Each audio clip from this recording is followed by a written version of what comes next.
आप देख रहे हैं हाईवे 33।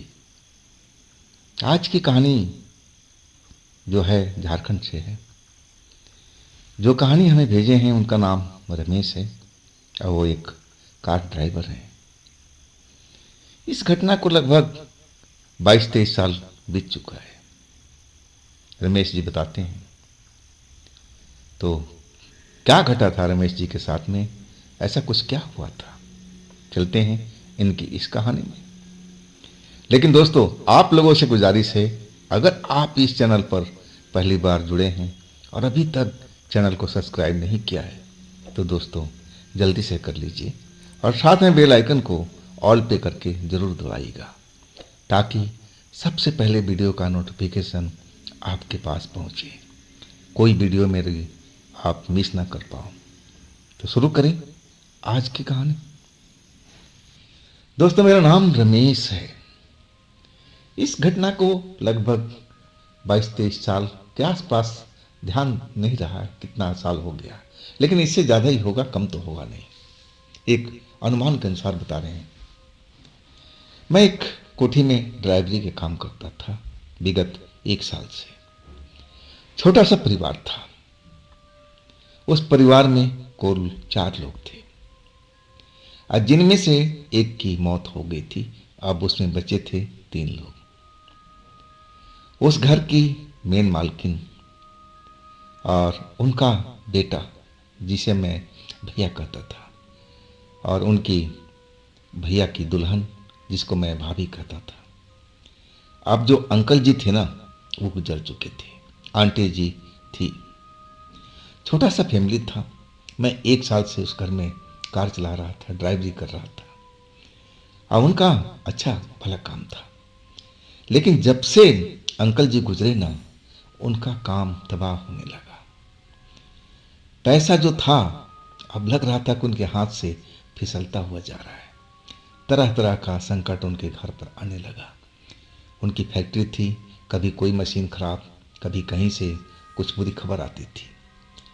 अब तो वो लोग थोड़ा परेशान हो गए थे कि आखिर ये सब क्या चल रहा है। और इधर एक और टेंशन थी। जो मेरी भाभी थी ना, उनका कोई बच्चा उच्चा नहीं था। उनके शादी को लगभग 8 साल हो गए थे। इलाज विलाज ना जाने क्या क्या उन्होंने करवा लिया, लेकिन संतान का सुख प्राप्त नहीं हो रहा था। और इधर से टेंशन इस काम का। अंकल जी के गुजरते ही जैसे लगा कि दुखों का पहाड़ उस घर पर टूट पड़ा है।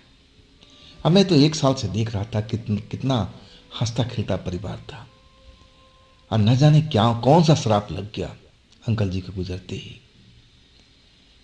अब मैं तो दूर गांव का रहने वाला था। मैं 3-4 महीने में अपने घर जाया करता था। मेरी शादी की बातचीत चल रही थी, उसी सिलसिले में मुझे आना जाना पड़ता था। अब जो हमारे भैया साहब थे, अब वो कंपनी के काम से, जो अपनी फैक्ट्रियाँ थी उनके काम से मशीन वशीन खरीदने के लिए वो विदेश भी जाया करते थे। अब विदेश तो वो कुछ दिनों पर चले जाते थे। उस घर में एक असूल था। शाम को 7 बजे के आसपास खाना वाना बन जाता था, भाभी बना देती थी और सब लोग खा पी लेते थे। सब में कौन? उनकी सास यानी आंटी जी। मैम साहब, मेरी जो भाभी थी, वो नहीं खाती थी, वो लेट खाना खाती थी। और अंकल जी होते थे ना, तो वो भी खा पी करके फारिग हो जाते थे और किचन का काम एक तरह से ख़त्म हो जाता था। नियम यही चल रहा था उनके घर से, अभी तक चल रहा था। और एक रात मैं भी खाना वाना खा करके अपने सर्वेंट क्वार्टर में लेटा हुआ था। रात के करीब 10 बज रहे थे। अब मालकिन को यानी मेरी भाभी को कहीं आना जाना नहीं था, और जो मेरे भैया थे वो तो विदेश गए हुए थे। तो अब उस घर में कोई ऐसा था नहीं कि मेरी कार की ज़रूरत पड़े। अब मैं अपने चैन से अपने जो चारपाई बिस्तर था उस पर सो रहा था, और तभी दरवाजे का जैसे किसी ने दस्तक दिया हो। दस्तक सुनकर के मेरी नींद खुल गई। दरवाज़ा मैंने नहीं खोला। मैं अपने बिस्तर से बोला, कौन है? अब मैं जानता था कि घर में भाभी के अलावा कोई नहीं हो सकती, क्योंकि आंटी तो जल्दी सोने की आदत थी, दवाई खा करके सो जाती थी। तो हो ना हो भाभी होगी, क्योंकि मेन गेट तो बंद रहता था और उसमें कोई बाहर का लोग आ नहीं सकता था। लेकिन भाभी को अभी क्या मेरी ज़रूरत पड़ गई। मैं थोड़ा हैरान था, परेशान था कि आखिर रात के 10 बज रहे हैं और भाभी दस्तक दे रही है। जब मैंने आवाज़ लगाई कि कौन है, तब भाभी बोली कि रमेश मैं हूँ, दरवाज़ा खोलो। धीरे से बोली वो। मैं समझ नहीं पाया कि इतनी रात को भाभी को मेरी क्या ज़रूरत पड़ गई है। अब मैं जाके दरवाज़ा खोला तो कमरे के अंदर में आ गई और कहने लगी कि रमेश कहीं पर चलना है, तुम थोड़ा जल्दी तैयार हो जाओ। और मैं पूछ बैठा कि इतनी वक्त में क्या जरूरत पड़ गई भाभी जी। तो कहने लगी मेरी तरफ देख करके कि कुछ ऐसे काम होते हैं जिसको बताया नहीं जाता है। अब तुम बहस मत करो और तुम जल्दी से तैयार हो जाओ, हमें कहीं निकलना है अर्जेंट में, इसी वक्त में। अब मैं भला नौकर आदमी, मैं क्यों बहस करूं। हाँ मैं बोला ठीक है, बस मेरे को 5 मिनट दीजिए, अब मैं तैयार हो जाता हूँ और फिर मैं गाड़ी निकाल लेता हूँ गैराज से। और वही मैंने किया। 5-10 मिनट लगा होगा, मैं रेडी होकर के अब गैराज से कार में निकाल लिया था, पोर्च में लगा दिया था। अब मेम साहब अब आकर के कार में बैठी, अब बोली चलो। मेन गेट खोला, चाबी अपने पास रखा बाहर से बंद करके, क्योंकि उस घर में कोई चौकीदार रहता ही नहीं था, आज तक उन्होंने रखा ही नहीं था। अब जो ड्राइवर होता था वो चौकीदारी का भी काम करता था, अब करे तो क्या करे, मजबूरी थी। अब हम लेकर के चल दिए रोड पर जी। अब भाभी ने उस वक्त मुझे थोड़ा गुस्से में बोला था, जबकि ऐसा वो हरगिज नहीं करती थी। अब मैं उस चीज़ से मन में दुखी था कि आज तक भाभी ने मेरे से कड़े शब्दों में कोई बात नहीं किया। अरे मैं तो पूछा ही था ना कि भाभी इतनी रात को इस वक्त में क्या जरूरत पड़ गई, मैं जानना ही चाहता था। लेकिन वो कड़े शब्दों में इतराज करती। अब मैं मन ही मन दुखी था। कार चलाता हुआ चलता जा रहा था और उन्होंने अभी तक नहीं बताया था कि जाना कहाँ है। अब मैं पूछ भी नहीं रहा था, मैं अंदर में गुस्से में था, दुखी था। तो मैं सीधे रोड पर कार चलाते जा रहा था, बस ऐसे ही। आज जब मैं एक चौराहे पर पहुंचा तब उन्होंने बोला कि बाएं वाली रोड पर ले लो, इसके बाद सीधा चलते रहो। अब मैं समझ गया कि बाएं रोड पर निकलने का मतलब कि मेन हाईवे पहुंचना है, मतलब इनको कहीं शहर से बाहर जाना है क्या, तभी तो इस तरफ लेके जा रहे हैं। अब मेरा संदेह बिल्कुल सही निकला। जब हाईवे पे चढ़े ना तब उन्होंने बोला कि अब सीधे चलते रहो, जब मैं बोलूँगी और तभी रोकना है, नहीं तो चलते रहना है। अब फिर वो आंखें बंद करके लेट गई। अब मैं अपना हाईवे पे चलता रहा। अभी तक उन्होंने नहीं बताई थी कि किस जगह पर जाना है, किस शहर में जाना है, किस कस्बे में जाना है। बस एक आदेश दे दिया था, चलते रहो चलते रहो। मैं चलता रहा और बैक मिरर में देख भी रहा था। भाभी आंखें बंद करके सोई हुई थी, बड़ी मासूम लग रही थी। लेकिन मुझे बड़ा मन में दुख था उनकी उस बोली पर जो मुझे उन्होंने सुनाया था। अब मैं थारा नौकर आदमी हूँ, अब मैं क्या बोलूँ उनसे। मैं वैसे तो दिल से दुखी था, लेकिन अपना जो काम था, अपना फर्ज था, वो तो मैं पूरा कर ही रहा था, ड्राइव कर रहा था। करीब करीब हमने 1.5 घंटे का सफ़र कर लिया था। मैं बार बार बैक मिरर में देखता था कि भाभी जगी है कि सो रही है, लेकिन उनकी आंखें बंद ही थी। और 1.5 घंटे के सफ़र के बाद में जंगली इलाका शुरू हो गया था। अब जैसे ही मैं पूछना चाहा कि भाभी जंगल के पार जाना है, क्योंकि वहाँ पर भी एक चौराहा था, लेकिन मेरे पूछने से पहले उन्होंने बोला कि अब दाहिने वाले रोड पर ले लेना। सीधा तो जाना नहीं था, अब दाहिने मुड़ना था। और दाहिने तो बस्ती की साइड में रोड निकलता था। मैं उस रोड पर ले लिया, रास्ता खराब था। अब धीरे धीरे मुझे कार चलाना पड़ता था। अब वो क्यों नहीं बताना चाहती थी कि आखिर जाना कहाँ पर है, कुछ बोल ही नहीं रही थी। अब मैं उसके आदेश का पालन कर रहा था। अब उस खराब रास्ते पर चलते चलते आगे सही रास्ता आया और फिर मैं कार की स्पीड बढ़ा दी और कम से कम पौन घंटा चलने के बाद अब एक और पतली रोड आई और उस पर उन्होंने बोला कि इस रोड पर मोड़ लो। अब मैं उस रोड पर आ गया। वो रोड थोड़ा कच्ची थी, कार संभाल के चलना पड़ता था। अब आगे जाकर के एक घर जैसा दिखाई देने लगा और जबकि रात काफ़ी हो गई थी। मैं उस घर की तरफ देखते हुए शायद सोचा कि शायद इनका कोई रिश्तेदार का घर होगा और तभी ये इस जगह पर आई हैं, लेकिन इस वक्त में इनको क्या ज़रूरत पड़ गई है। और मेरा शक सही निकला। जैसे ही वो घर नज़दीक आया अब बोलने लगी, इस घर के पास कार रोक दो। मैं वही किया जो चाहती थी, कार रोक दिया। अब बोली कि आप कार में बैठे रहना, अब मैं जब आऊँगी ना तब वापस चलना है। वो कोठी और वो उतर गई कार से।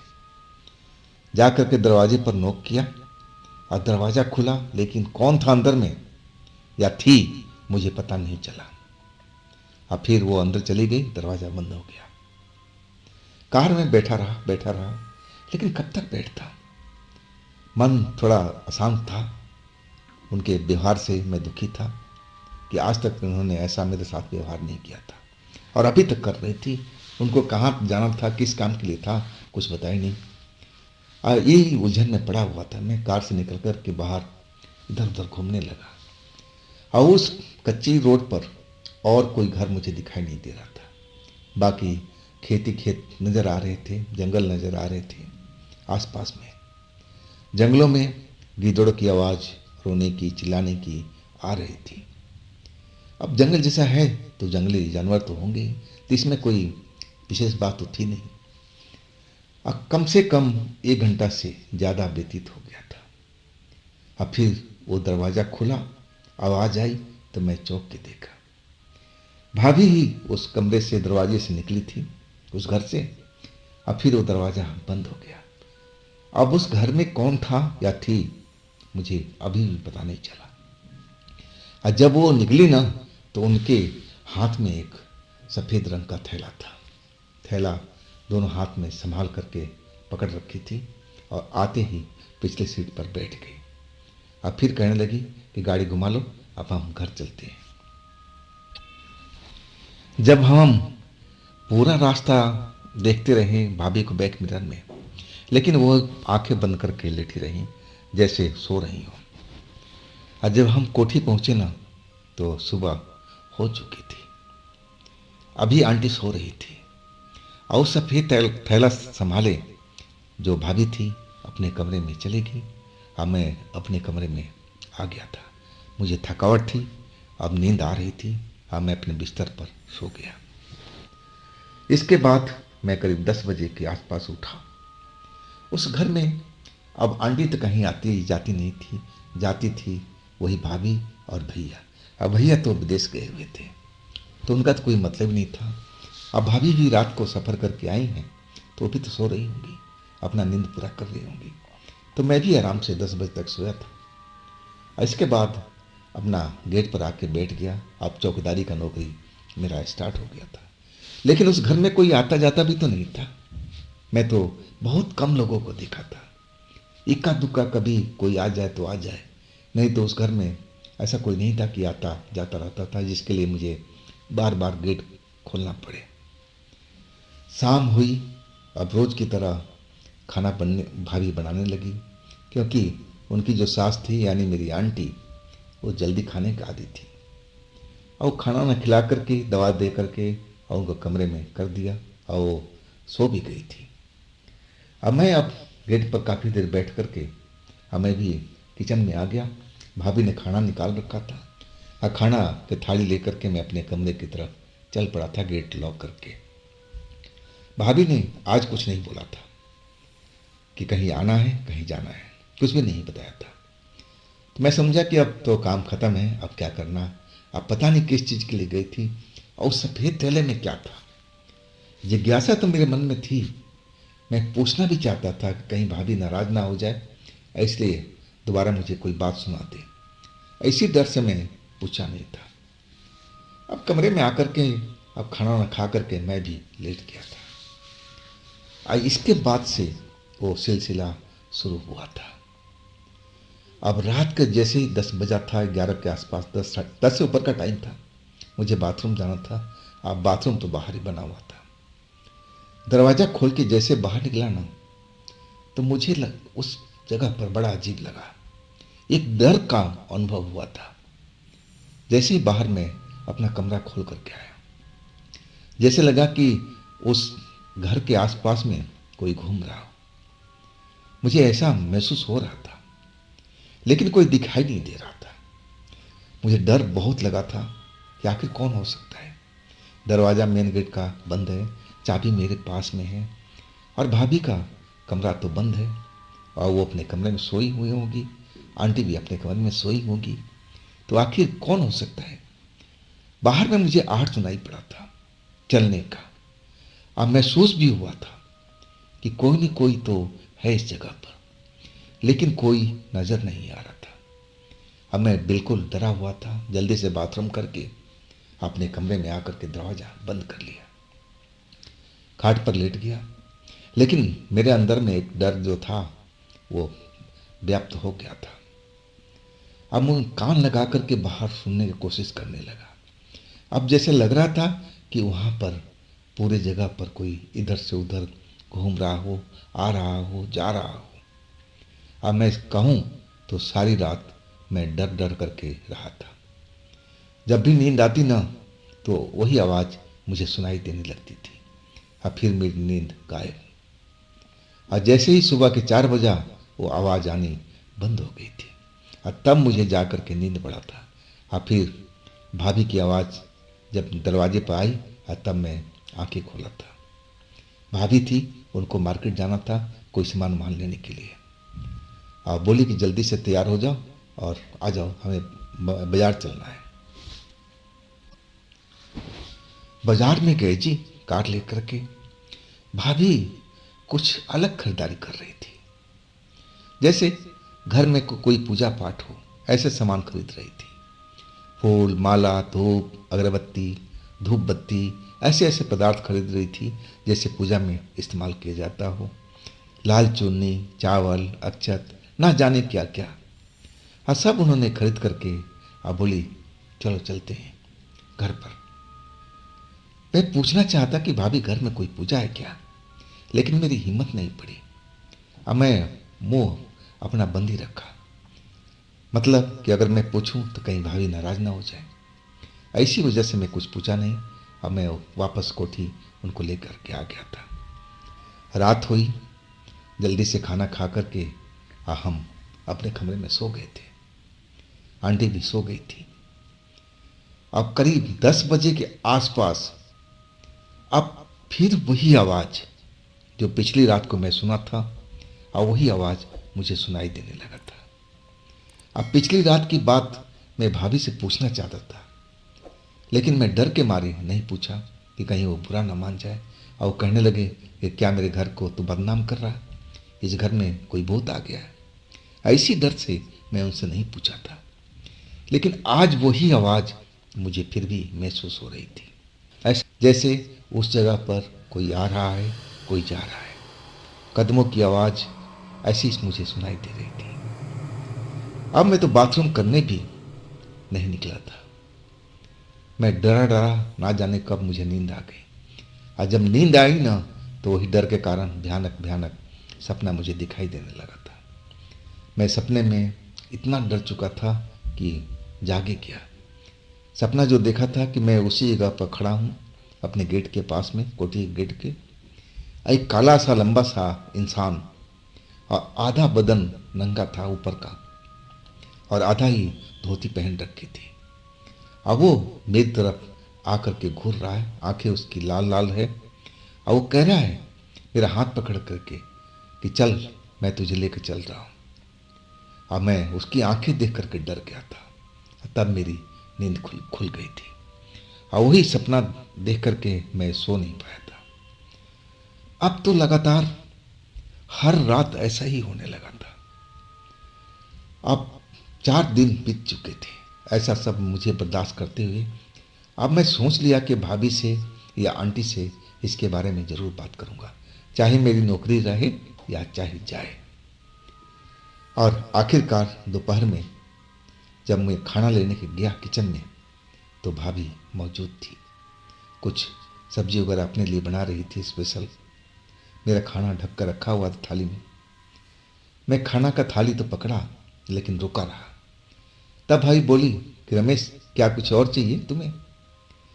मैंने बोला, हाँ भाभी, चाहिए तो नहीं, लेकिन आपसे कुछ ज़रूरी बात करनी है। बोली, हाँ। वो कढ़ाई में चलाते हुए सब्जी को वो मेरी तरफ बिना देखे हुए बात करने लगी। अब फिर मैं एक एक बात जो रात में हो रही थी, अब सारी बात भाभी जी को बताने लगा। और जैसे ही मैंने सारा कुछ बात बताना शुरू किया, भाभी तो सब्जी को चलाना ही भूल गई।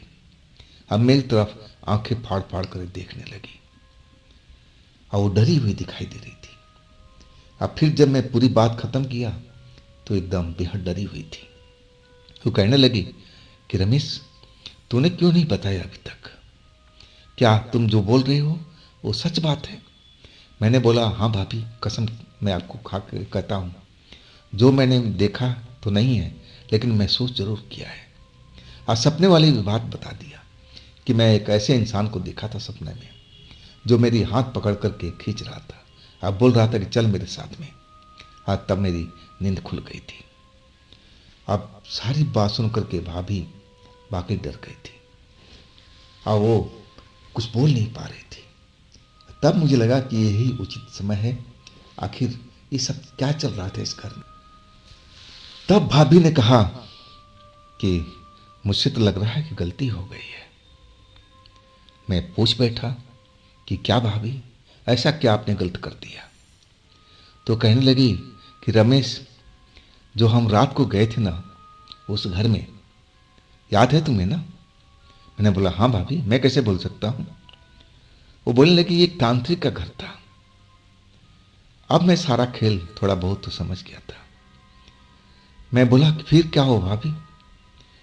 तो तांत्रिक ने जो सफेद सफेद थैला तुमने देखा था ना, और उसमें कुछ पूजा करने का सामान दिया था, और बाकी बोला था कि बाजार से खरीद लेना, और एक मंत्र भी दिया था और बोला था कि जब घर के सारे सदस्य सो जाए ना, तब अपने कमरे में पूजा पाठ करना और तुम्हें संतान की प्राप्ति हो जाएगी। और तुम कह रहे हो कि ऐसी सी बात है, जब से मैं पूजा शुरू किया, उस मंत्र को पढ़ना शुरू किया, और तभी से वो घर में आप बता रहे हो कि ऐसा कोई दिखाई दे रहा है। दिखाई तो नहीं दे रहा, मतलब महसूस हो रहा है। तो कहीं ये पूजा कल तो नहीं हो रहा है? अब जब भाभी ने ये बात बताया ना, तो बाकी मैं भी डर गया था। अब मैं कहने लगा, भाभी आप इन चक्करों में क्यों पड़ी हैं? अरे डॉक्टर के पास जाती, एक से एक डॉक्टर हैं। आप तो विदेश भी जाती रहती हैं, आपके पति विदेश भी रहते हैं, जाते हैं, भैया जाते रहते हैं, तो वहाँ पे इलाज सब संभव है। तो आप इन तांत्रिक के चक्कर में क्यों पड़ी? हो सकता है कोई गलत मंत्र दे दिया हो। अब पूजा पाठ से ही भला होना हो तो हर कोई कर लेता। मैं भाभी को समझाने लगा था, जो मुझे ज्ञान था, जिसको मैं थोड़ा बहुत जानता था। तो भाभी लग रहा था कि अब रो रही है, उनकी आंखों से आंसू दिखाई पड़ रहा था। मैंने बोला, भाभी आप आंसू मत बहाइए, हो सकता है कि तंत्र जो मंत्र उसने दिया था उसी का ये चक्कर से इस घर में सब ऐसा महसूस हो रहा है। अब हमें एक बार और उस तांत्रिक के पास में जाना चाहिए आपको, और जाके सारी बात बताना चाहिए कि इस घर में तो उल्टा चल रहा है कहानी। तब वो कहने लगे कि हाँ चलेंगे, लेकिन अब अभी टाइम है। अब वो अमावस की रात को ही बुलाते हैं, इसके लिए हमें काफ़ी इंतज़ार करना था, काफ़ी दिनों का। और तब तक हम झेलते रहे वही चीज़। बंदा तो कोई दिखाई नहीं देता था उस कोठी में, बाहर में बस चलने की आवाज़ आती थी।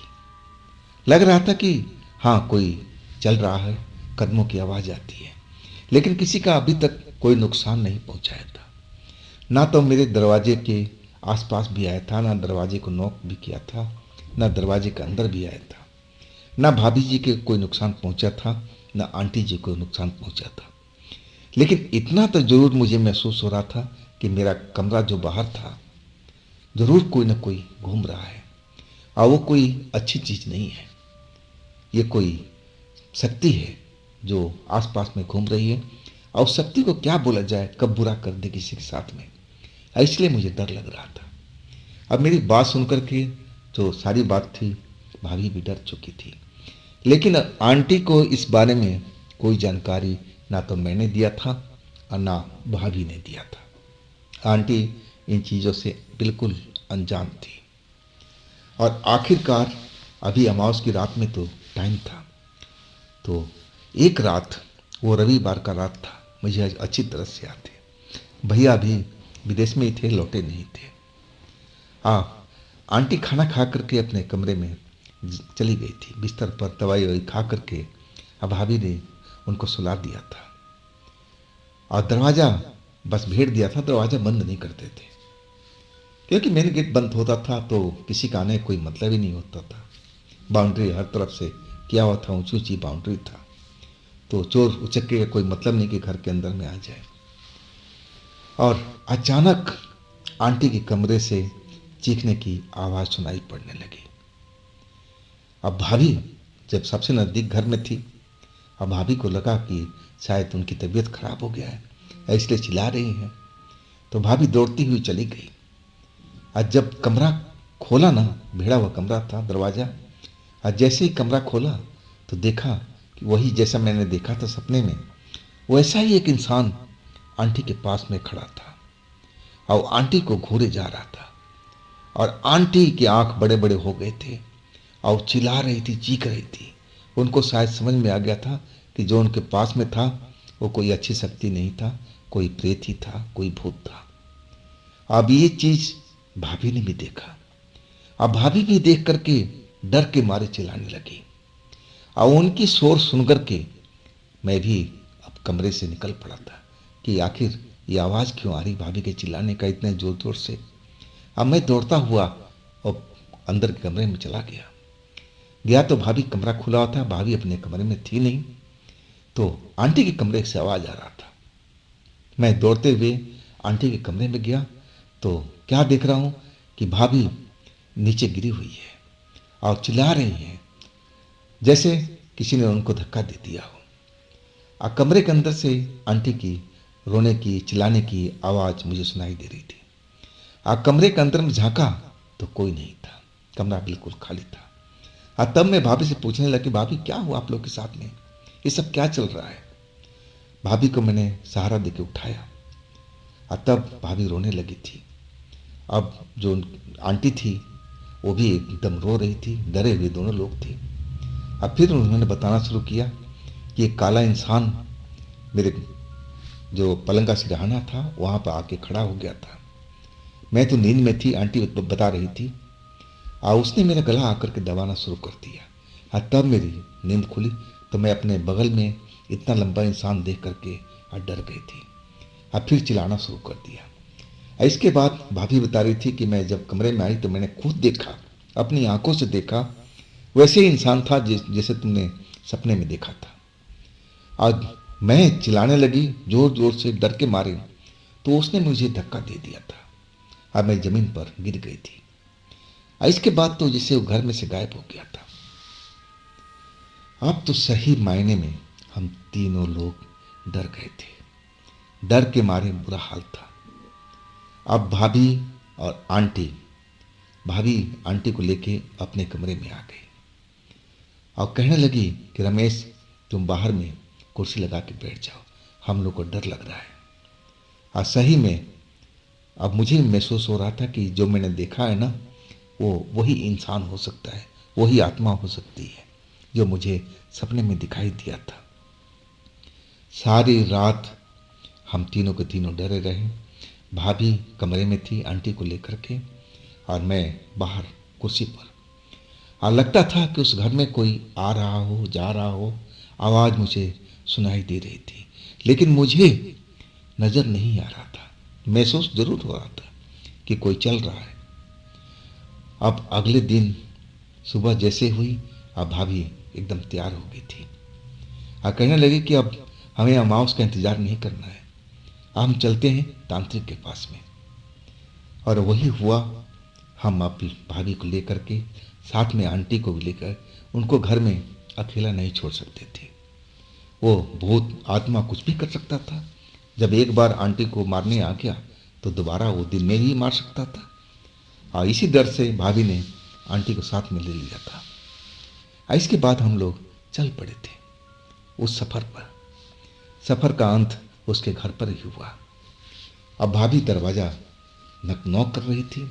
तब मैंने देखा थोड़ा सा दरवाज़ा खुला तो मुझे काला कपड़े का अंदाज़ा हुआ कि कोई काला कपड़े पहने हुए अंदर में है, लेकिन मैं चेहरा देख नहीं पाया था। अब भाभी अंदर चली गई। इसके बाद निकली ना तो थोड़ा उनका मन शांत था और कहने लगी कि आओ चलते हैं। तब मैंने बोला भाभी क्या मसला हल हो गया, क्या आप भूत नहीं दिखाई देगा? वो कहने लगी कि नहीं, अब तांत्रिक बाबा ने बोला है कि सब कुछ अब ठीक हो गया, शायद कोई गलत मंत्र चला गया था मेरे पास में जल्दीबाजी में, इसीलिए सब सारा खेल हुआ था। लेकिन कहानी अभी ख़त्म नहीं हुई थी। हम लोग घर पहुंच गए थे। अब कुछ दिन तो ज़रूर शांत रहा था, एक आध दिन माहौल वहाँ का। अब लगा कि भाभी जो मंत्र उल्टा करके आई हैं उससे इनका भला हो जाएगा, सब कुछ हो जाएगा, लेकिन ऐसा हुआ नहीं। हाँ, 2-4 दिन की शांति जरूर हुई थी। इसके बाद वही पैरों की आवाज़ मुझे सुनाई देने लगी। मैं बिल्कुल डर गया था। अब फिर रात को जाकर के आंटी के कमरे में देखने लगा। आंटी तो सोई हुई थी। अब भाभी का दरवाज़ा खटखटा दिया। डर मुझे लग रहा था कि भाभी भाभी वो भूत अभी कहीं गया नहीं है। मुझे एहसास हो रहा है अभी भी चलने फिरने की आवाज़ आ रही है। आपको उस तांत्रिक को लेके आना पड़ेगा। अब अमावस नज़दीक आ रही थी। बस 2 दिन के बाद ही भाभी डर गई थी मेरी बात सुन करके। कहने लगी उस तांत्रिक ने तो बोला था कि अब सब कुछ सही हो गया, वो मंत्र को उल्टा कर दिया है, अब उस घर में कोई ऐसा चीज़ दिखाई नहीं देगा। तो क्या वो झूठ बोला था? अब मैं क्या बोलूँ कि उसने क्या भाभी से बात किया, लेकिन इतना जरूर था कि वो जो आत्मा था हमारे घर में दिखाई देता था और जो आंटी पर हमला किया था, भाभी को धक्का दिया था, अभी इस घर से गया नहीं था, इसी घर में था। मुझे तो शुरू से दिखाई नहीं दे रहा था। अब भाभी मेरी बात सुन करके डर गई थी और आखिरकार अगले दिन हम तीनों लोग चल पड़े थे। जब वो उस घर में पहुंचे तांत्रिक के पास में, तो मैंने ही तांत्रिक को बात किया कि भाभी मुझे भी ले चलो, अब मैं बताता हूँ कि मैं क्या महसूस किया है। और तब मैंने पहली बार उस तांत्रिक का शक्ल देखा था। वो अधेड़ व्यक्ति था, लंबी लंबी दाढ़ी, लंबे लंबे बाल, काला कपड़ा नीचे से लेकर ऊपर तक पहन रखा था, पगड़ी बांध रखा था, आंखें एकदम सुर्ख लाल लग रही थी जैसे वो नशे में हो। और तब मैंने सारा खेल बताया था कि उस घर में क्या चल रहा था। और तब वो सोचते हुए कहने लगा कि मुझे अब एक बार उस घर में जाना पड़ेगा, ये मामला यहाँ से हल नहीं होगा, कोई गलत शक्ति वहाँ पहुँच गई है आप लोगों के साथ में और वही ये सब खेल कर रही है। तब भाभी ने बोला कि आप देरी क्यों करते हैं, चलिए हमारे साथ में। लेकिन वो टाल मटोल कर रहा था कि नहीं, हम अमावस को आएंगे और उसी दिन पूजा करेंगे। लेकिन भाभी रोने लगी थी, कहने लगी नहीं, ये हमारे ज़िंदगी का मामला है, अगर इसके बीच में कुछ हो जाए तो। तब आखिरकार वो तांत्रिक माना था, तब हम लोग उसको लेकर के आए थे घर में आकर के। आज शाम तो हो गई थी। अब पूजा पाठ उसने शुरू किया था। पूजा पाठ करीब 2 घंटे चला था और तब जाकर पूजा शांत हुआ। तब कहने लगा कि अब मैंने उस आत्मा को अपने बस में कर लिया है, वो गलत आत्मा था, इस घर में तुम लोग के साथ में आ गया था, अब ऐसा नहीं होगा। अब रात तो काफ़ी होगी, तांत्रिक जाए कैसे। अब सुबह जब हुई ना, तब मैं तांत्रिक को छोड़ने गया था उसके उसी जगह पर। और जब लौट के आए ना, तो उस घर का माहौल मुझे अब सुखद लग रहा था, नहीं तो एकदम लगता था कि घर में रौनक चली गई है, एक अजीब सी एहसास होता था। और इसके बाद उस घर में मैं जितने दिन तक रहा ऐसी कोई घटना नहीं हुई। और इसके बाद तो मैं अपना गांव चला आया था, शादी हो गई थी, अब फिर मैंने उस घर से नौकरी छोड़ दिया था, कहीं और करता हूँ। तो दोस्तों, ये थी रमेश जी की अपनी आप बीती। अगर आपके पास भी ऐसी कोई घटना है जो आप मुझे बताना चाहते हैं, तो आप मुझे इंस्टाग्राम पर या मेरे व्हाट्सएप नंबर पर अपनी घटना को, अपनी कहानी को शेयर कर सकते हैं। तो ये दोस्तों, ये भी चैनल आप ही का है, तो इसको भी अपना प्यार दीजिए, लाइक कीजिए, सब्सक्राइब कीजिए, शेयर कीजिए। अब फिर हम मिलते हैं अगले रोज़ एक नई कहानी, एक नई घटना में। आप लोग अपना ख्याल रखिएगा। नमस्कार।